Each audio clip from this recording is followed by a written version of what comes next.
తనపై జగ్గారెడ్డి చేసిన వ్యాఖ్యలకు ఈటెల రాజేందర్ కౌంటర్ ఇచ్చారు. నోటికొచ్చినట్టు ఎవరు మాట్లాడుతున్నారో తాను చెప్పనవసరం లేదని ప్రజలే చెప్తున్నారని అన్నారు ఈటెల. నేను అండర్ గ్రౌండ్ లో పని చేసిన తక్కువ తుపాకులు మేము ఓపెన్లోనే పట్టినాం రా నాయన.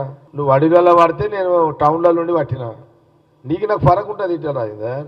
అంత తోపాను ఫీల్ కాకు, పేద ఇది అనుకోకు. నువ్వు అట్లా నేను తిట్టుడు స్టార్ట్ చేస్తే ఊరేసుకొని చచ్చిపోతావు ఈటెల రాజేందర్. మళ్ళొక్కసారి కాంగ్రెస్ పార్టీ పట్ల కానీ ముఖ్యమంత్రి రేవంత్ రెడ్డి పట్ల కానీ కాంగ్రెస్ మంత్రుల పట్ల కానీ నోరు జారితే నిన్ను నడి రోడ్ల బట్టలిప్పి గుంజలు తీపిస్తారు కాంగ్రెస్ పార్టీ. అంటే కాంగ్రెస్ వాళ్ళు సాఫ్ట్గా ఉంటే సాఫ్ట్గా ఉంటారు, రఫ్గా వస్తే రఫ్గా ఉంటారు, తిట్లకు వస్తే కూడా తిట్లకు కూడా వెనకపోరు అనే దానికి జవాబు ఇదంతా. ఇంతమంది ఎంపీలను గెలిపించిన చరిత్ర ఈ హైదరాబాద్కుంటే మరి ఎవరు కొట్టాడాలి? ఎవరు కొట్టాడాలి? మరి ఇవాళ ఆయన నేను అంటున్నా ఏమవుతుంది?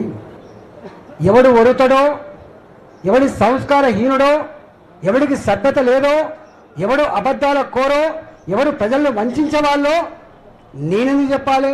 ప్రజలు ఆల్రెడీ చెప్తున్నారు.